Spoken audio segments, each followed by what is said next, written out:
My dear students, आज हम बात करेंगे कोऑर्डिनेट बॉन्ड पर। क्या है कोऑर्डिनेट बॉन्ड यानी उपसह संयोजी आबंध, क्या होता है? माय डियर, पिछली वीडियो में हमने आपको बताया था कोवेलेंट बॉन्ड क्या है। A bond formed by equal sharing of electrons between two atom. दो परमाणुओं के मध्य इलेक्ट्रॉनों की समान साझेदारी जब होती है तो इस प्रकार जो आबंध बनता है उसे हम कहते हैं कोवेलेंट बॉन्ड। यानी कि अगर मान लीजिएगा एक पेयर बन रहा है जो शेयर्ड पेयर है, तो उसमें दोनों परमाणुओं का एक एक इलेक्ट्रॉन का कंट्रीब्यूशन होता है। यानी दोनों परमाणु एक एक इलेक्ट्रॉन साझा करते हैं और साझे का एक इलेक्ट्रॉन युग्म बना लेते हैं। जैसे ये इलेक्ट्रॉन इस परमाणु का मान लीजिए, एक इस परमाणु का मान लीजिए, और ये बन गया युग्म जो रहता है दोनों परमाणुओं के वैलेंसी शेल में, यानी संयोजी कोष में। इस पर तो हम डिस्कस कर चुके हैं पिछले वीडियो में। आपको हमने बताया था कोवेलेंट बॉन्ड। अब कोऑर्डिनेट बॉन्ड क्या है? माय डियर, कोऑर्डिनेट बॉन्ड भी एक प्रकार का कोवेलेंट बॉन्ड है, ठीक है। लेकिन ये किस प्रकार का संयोजन होता है? इसमें both the electron of shared pair, यानी साझे का जो इलेक्ट्रॉन युग्म है उसके दोनों ही electron come from one of the combining atom, यानी कंबाइन होने वाले परमाणुओं में से कोई एक परमाणु शेयर्ड पेयर ऑफ इलेक्ट्रॉन देता है। यानी साझे में प्रयुक्त इलेक्ट्रॉन एक ही परमाणु के होते हैं, ठीक है। कोवेलेंट बॉन्ड में क्या होता है? कोवेलेंट बॉन्ड में जब एक पेयर बना, मैंने बताया कि एक इलेक्ट्रॉन एक परमाणु और दूसरा इलेक्ट्रॉन दूसरा परमाणु एक एक इलेक्ट्रॉन का क्या करते हैं? साझा करते हैं। लेकिन इसमें जो साझेदारी है यह एक विशिष्ट प्रकार की साझेदारी है जिसमें दोनों ही इलेक्ट्रॉन एक ही परमाणु के होता है, ठीक है। तो यह एक विशिष्ट प्रकार का सहसंयोजी आबंध है, ठीक है। The atom which donate the electron, दोनों परमाणुओं में से जो परमाणु इलेक्ट्रॉन पेयर डोनेट करता है उसे हम कहते हैं डोनर, यानी कि दाता, ठीक है। और एटम जो एक्सेप्ट करता है उस शेयर्ड पेयर को उसे हम कहते हैं एक्सेप्टर, यानी कि ग्राही। तो एक परमाणु तो हो गया इलेक्ट्रॉन पेयर डोनर, जिसे आप कहते हैं इलेक्ट्रॉन युग्म दाता, ठीक है। इलेक्ट्रॉन पेयर डोनर का मतलब हुआ इलेक्ट्रॉन युग्म दाता, वह परमाणु जो इलेक्ट्रॉन युग्म दान कर रहा है, ठीक है। दूसरा हुआ इलेक्ट्रॉन पेयर एक्सेप्टर, जिसे आप कहेंगे इलेक्ट्रॉन युग्म ग्राही, जो उस इलेक्ट्रॉन युग्म को ग्रहण कर रहा है, ठीक है। जो इलेक्ट्रॉन पेयर डोनर होते हैं वो लुईस बेस कहलाते हैं, और जो इलेक्ट्रॉन पेयर एक्सेप्टर होते हैं उन्हें लुईस एसिड कहते हैं। ये लुईस की एसिड बेस कॉन्सेप्ट है, ठीक है। अब एक एग्जांपल के माध्यम से हम इसको समझेंगे कि कैसे कोऑर्डिनेट बॉन्ड का फॉर्मेशन होता है। देखिए, जो कोऑर्डिनेट बॉन्ड है उसको हम एक एरो से रिप्रेजेंट करेंगे। ये एरो होता है, पॉइंटिंग होती है इसकी from donor to acceptor, donor to acceptor, यानी कि जो दाता है दाता से ग्राही की ओर तीर का चिन्ह लगाकर हम इसे प्रदर्शित करते हैं। क्या उदाहरण है? देखिए, formation of NH4+, ammonium ion का बनना, जिसमें नाइट्रोजन परमाणु इलेक्ट्रॉन पेयर डोनर का काम करता है और ये H+ इलेक्ट्रॉन पेयर एक्सेप्टर का काम करता है। तो बिटवीन H3N और H+ के बीच में जो आबंधन बनेगा वो आबंधन होगा कोऑर्डिनेट बॉन्ड। कोई भी परमाणु या परमाणु समूह, एटम और ग्रुप ऑफ एटम, तब ही इलेक्ट्रॉन पेयर डोनर का काम करेगा जब उसका अपना ऑक्टेट पहले कंप्लीट हो जाएगा और उसके बाद यानी ऑक्टेट कंप्लीट होने के बाद उसके पास कोई lone pair of electron remain यानी कि बच जाएगा। ठीक है, तो देखिए नाइट्रोजन का जो एटॉमिक नंबर है वो है 7 और इलेक्ट्रॉनिक कॉन्फ़िगरेशन होता है 2 5। तो इसमें कितने वैलेंस इलेक्ट्रॉन हैं? 5। ठीक है, नाइट्रोजन में 5 वैलेंस इलेक्ट्रॉन होते हैं और हाइड्रोजन में 1 होता है। ठीक है, एटॉमिक नंबर 1 है, एक ही इलेक्ट्रॉन है उसमें, पहले ही सेल में होगा। नाइट्रोजन को अपना ऑक्टेट कंप्लीट करने के लिए 3 इलेक्ट्रॉनों की आवश्यकता है, क्योंकि 5 में आप +3 ऐड करेंगे तभी 8 हो पाएंगे। ठीक है, अब चूंकि हाइड्रोजन में पहला सेल है और पहले सेल में मैक्सिमम नंबर ऑफ इलेक्ट्रॉन कितने रह सकते हैं? 2। तो हाइड्रोजन को कितना चाहिए? 1। यानी स्थायी विन्यास प्राप्त करने के लिए हाइड्रोजन को 1 और नाइट्रोजन को 3 इलेक्ट्रॉनों की आवश्यकता है।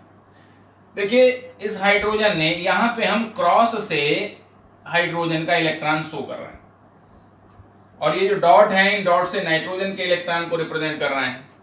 देखिए 1 2 3 4 5 ये डॉट वाले नाइट्रोजन के हैं, ये क्रॉस वाले हाइड्रोजन के हैं, ये क्रॉस इस वाले हाइड्रोजन का, ये वाला इस हाइड्रोजन का और ये इस हाइड्रोजन का। देखिए इस हाइड्रोजन ने नाइट्रोजन के साथ 1 इलेक्ट्रॉन का शेयर किया। ठीक है, इसी प्रकार इस नाइट्रोजन ने हाइड्रोजन के साथ 1 इलेक्ट्रॉन का शेयर किया और ये हाइड्रोजन भी नाइट्रोजन के साथ 1 इलेक्ट्रॉन का शेयर करता है। तो कुल मिला के नाइट्रोजन ने इन तीनों हाइड्रोजन के साथ 1 इलेक्ट्रॉन का शेयर किया।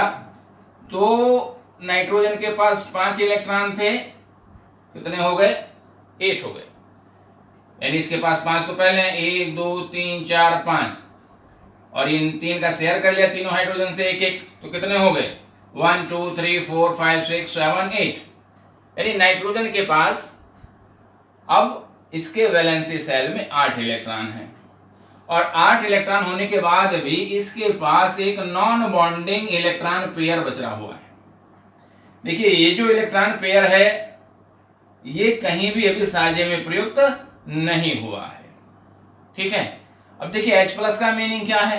H+ का मतलब है कि हाइड्रोजन के पास एक तो इलेक्ट्रॉन होता है मात्र और वही इलेक्ट्रॉन वो रिलीज कर दे तो वो किस में कन्वर्ट हो जाएगा? H+ में। यानी इसके पास एक भी इलेक्ट्रॉन नहीं है। तो अब इसको कितने इलेक्ट्रॉन चाहिए? मिनिमम 2। स्थायी विन्यास प्राप्त करने के लिए कितने इलेक्ट्रॉन चाहिए? 2। तो नाइट्रोजन के पास ये लोन पेयर ऑफ इलेक्ट्रॉन है, ये जो है इसके साथ शेयर करता है H+ के साथ और इस प्रकार से इस हाइड्रोजन में भी 2 इलेक्ट्रॉन हो जाते हैं। नाइट्रोजन का तो ऑक्टेट कंप्लीट हो ही गया था। तो देखिए क्या फॉर्मेशन होगा? इस नाइट्रोजन और इस हाइड्रोजन के बीच में 1 इलेक्ट्रॉन युग्म का साझा है तो सिंगल बॉन्ड बनेगा। मैंने बताया अभी था कोवेलेंट बॉन्ड फॉर्मेशन में कि जब 1 इलेक्ट्रॉन युग्म का साझा हो तो सिंगल बॉन्ड बनता है। यहाँ भी 1 इलेक्ट्रॉन युग्म का साझा है तो सिंगल बॉन्ड बनेगा और यहाँ भी 1 इलेक्ट्रॉन युग्म का साझा है तो सिंगल बॉन्ड ही बनेगा।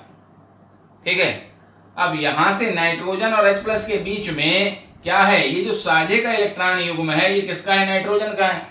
तो नाइट्रोजन क्या हुआ? यहाँ पे डोनर हुआ। नाइट्रोजन क्या हुआ? डोनर। और H+ क्या हुआ? इसने ये इलेक्ट्रॉन पेयर क्या किया? एक्सेप्ट किया। तो H+ क्या हुआ? इलेक्ट्रॉन पेयर एक्सेप्टर हो गया। और हम जो कोऑर्डिनेट बॉन्ड है उसे कैसे रिप्रेजेंट करते हैं? एरो से, pointing from donor to acceptor. Donor से एक्सेप्टर की ओर क्या करेंगे? इसको तीर का चिन्ह लगा देंगे। ठीक है, तो ये स्ट्रक्चर बन गया NH4+ का। NH4+ का जिसे आप कहते हैं अमोनियम आयन। इस चार्ज को बाहर निकाल लेंगे। ये सिंगल बॉन्ड है, ये सिंगल बॉन्ड है, ये सिंगल बॉन्ड है और ये कोऑर्डिनेट बॉन्ड है। इस प्रकार से भी हम NH4+ के स्ट्रक्चर को रिप्रेजेंट कर सकते हैं। तो ये जो बॉन्ड फॉर्मेशन हुआ ये वाला, ये कौन सा बॉन्ड है? कोऑर्डिनेट। देखिए ये तो सिंगल कोवेलेंट बॉन्ड है, ये भी सिंगल कोवेलेंट बॉन्ड है, ये भी सिंगल कोवेलेंट बॉन्ड है, और ये सारे के सारे सिंपल कोवेलेंट बॉन्ड है। यानी कि कोवेलेंट बॉन्ड जो साधारण कोवेलेंट बॉन्ड होता है जिसमें इक्वल शेयरिंग होती है इलेक्ट्रॉनों की, वो ये बॉन्ड है NH के बीच में, और N और H+ के बीच में ये जो बना ये विशिष्ट प्रकार का कोवेलेंट बॉन्ड है, एक विशेष प्रकार का सहसंयोजी आबंध है जिसमें साझे का जो इलेक्ट्रॉन युग्म है ये वाला पेयर ये एक ही परमाणु का होता है, लेकिन साझेदारी दोनों की बराबर की होती है। ठीक है, क्लियर होगी बात? तो यहां पे जो बॉन्ड बना इसे हम कह रहे हैं कोऑर्डिनेट बॉन्ड। ठीक है, अब जो इलेक्ट्रॉन पेयर डोनर होते हैं उनको क्या कहते हैं? Lewis base. तो यहां पे जो NH3 है जिसे आप अमोनिया कहते हो वो हुआ लुईस बेस, और H+ यानी कि इलेक्ट्रॉन पेयर एक्सेप्टर ये क्या होते हैं? Lewis acid. तो ये हुआ लुईस एसिड। तो according to Lewis acid base concept H+ क्या है? लुईस एसिड है, और NH3 क्या है? लुईस बेस है। ठीक है, दूसरा उदाहरण भी हम देख सकते हैं बिटवीन H3N यानी अमोनिया और BF3 बोरॉन ट्राइफ्लोराइड के बीच में भी क्या कौन जो है कोऑर्डिनेट बॉन्ड का फॉर्मेशन होता है। देखिए NH3 का फॉर्मेशन तो इसी की तरह हो गया। ठीक है, इस नाइट्रोजन ने 1 2 3 तीनों हाइड्रोजन के साथ एक एक इलेक्ट्रॉन का साझा किया। देखिए एक इलेक्ट्रॉन का साझा ये हुआ, एक पेयर बना, एक इलेक्ट्रॉन का साझा ये हुआ, ये एक पेयर बन गया, ये एक इलेक्ट्रॉन का साझा किया और ये एक पेयर बन गया। तो नाइट्रोजन के पास कितने थे? मैंने बताया कि 5 वैलेंसी थे, 3 का साझा किया 3 के हाइड्रोजन के साथ, तो कितने हो गए? 5 + 3 कितने हो गए? 8। इसके बाद इस पे ये बचा लोन पेयर ऑफ इलेक्ट्रॉन जो कहीं भी साझे में प्रयुक्त नहीं हुआ है, ये वाला। ठीक है, अब बोरॉन में जो होता है BF3, बोरॉन का जो एटॉमिक नंबर है वो क्या होता है? 5 होता है। बोरॉन का एटॉमिक नंबर कितना होता है? ये होता है 5, यानी 2 और 3। तो वैलेंसी इलेक्ट्रॉन कितने हैं बोरॉन में? 3 वैलेंसी इलेक्ट्रॉन है। फ्लोरीन का कितना होता है एटॉमिक नंबर? फ्लोरीन का होता है 9, यानी कि 2 7। तो फ्लोरीन में कितने वैलेंसी इलेक्ट्रॉन है? 7। तो फ्लोरीन को ऑक्टेट कंप्लीट करने के लिए एक इलेक्ट्रॉन की आवश्यकता है। तो बोरॉन ने जब फ्लोरीन के साथ संयोजन किया तो बोरॉन के पास तो 3 ही इलेक्ट्रॉन है, क्रॉस वाले बोरॉन के हैं, बाकी डॉट वाले हर एक फ्लोरीन के हैं 7 7 7 7। इस फ्लोरीन ने 1 का साझा किया तो फ्लोरीन कंप्लीट हो गया, 8 हो गया। यहाँ पे इसने साझा किया, ये भी कंप्लीट हो गया, इसने भी 1 का साझा किया, ये भी कंप्लीट हो गया। अब बोरॉन ने तीनों फ्लोरीन के साथ एक एक इलेक्ट्रॉन का साझा किया, 3 इसके पास इलेक्ट्रॉन थे, तीनों का साझा कर लिया, तो कितने हो गए? 3 2 6, यानी इसका साझा किया तो 2 ये हो गए, 2 ये हो गए और 2 ये हो गए, 2 + 2 + 2 6 हो गए। यानी BF3 बनने के बाद भी बोरॉन का ऑक्टेट कंप्लीट नहीं होता है। ठीक है, BF3 कैसा है? इलेक्ट्रॉन डेफिशिएंसी मॉलिक्यूल है, इसे हम कहते हैं इलेक्ट्रॉन न्यून अणु। ठीक है, यानी इस अणु में सामान्य कोवेलेंट बॉन्ड बनने के लिए जितने इलेक्ट्रॉन होने चाहिए उतने इलेक्ट्रॉन इसमें प्रेजेंट नहीं होते हैं। तो BF3 क्या होता है? इलेक्ट्रॉन डेफिशिएंसी मॉलिक्यूल है, ये इलेक्ट्रॉन न्यून अणु है। तो बोरॉन के पास कितने हुए? 6। अब इस नाइट्रोजन के पास ये इलेक्ट्रॉन पेयर है जो अभी भी उपयोग नहीं हुआ, जिसे लोन पेयर ऑफ इलेक्ट्रॉन कहते हैं। तो ये लोन पेयर ऑफ इलेक्ट्रॉन का यूज करता है बोरॉन के साथ, क्या कौन सा बॉन्ड बना लेता है? कोऑर्डिनेट, यानी इस इलेक्ट्रॉन पेयर का साझेदारी में उपयोग करता है। दोनों इलेक्ट्रॉन किसके होते हैं? नाइट्रोजन के होते हैं, लेकिन साझेदारी नाइट्रोजन और बोरॉन दोनों की बराबर की होती है। तो यहां देखिएगा सिंगल कोवेलेंट बॉन्ड बनेंगे नाइट्रोजन हाइड्रोजन के बीच, और बोरॉन फ्लोरीन के बीच में भी चूंकि एक एक इलेक्ट्रॉन का साझा है, और नाइट्रोजन और बोरॉन के बीच में जो बॉन्ड बनेगा वो बनेगा कोऑर्डिनेट बॉन्ड। ठीक है, क्लियर होगी बात? तो इस प्रकार से हम कोऑर्डिनेट बॉन्ड को समझ सकते हैं। ठीक, देखिए कोऑर्डिनेट बॉन्ड तो यहाँ पे समाप्त हो गया। यहाँ पे एक छोटी सी बात आई, लुईस एसिड और बेस। देखिए एसिड और बेस का एक छोटी सी टॉपिक है, थोड़ा सा मैं आपको समझा देता हूँ, हालांकि 11th के सिलेबस में नहीं है ये, लेकिन फिर भी चूंकि यहाँ लुईस एसिड बेस जो वर्ड आ गया है तो इसको समझाने के लिए मुझे थोड़ा सा ये आपको बताना पड़ेगा। आवश्यक है कि आप इसे जानें।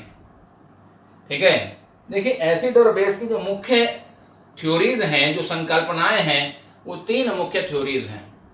एक तो लुईस एसिड बेस कॉन्सेप्ट है जिसे इलेक्ट्रॉनिक कॉन्सेप्ट कहते हैं। दूसरा ब्रांस्टेड लोरी एसिड बेस कॉन्सेप्ट है जिसे प्रोटॉनिक कॉन्सेप्ट कहते हैं। और तीसरा अर्हेनियस थ्योरी ऑफ एसिड बेस है। अर्हेनियस का अम्ल क्षार सिद्धांत है। ठीक है। देखिए एसिड बेस थ्योरी तो आपको हमने बताई थी। एसिड बेस थ्योरी जो है लुईस की इलेक्ट्रॉन पेयर डोनर यानी इलेक्ट्रॉन युग्म दाता जो परमाणु और समूह इलेक्ट्रॉन पेयर डोनेट कर सकते हैं वो लुईस क्या कहलाते हैं, बेस।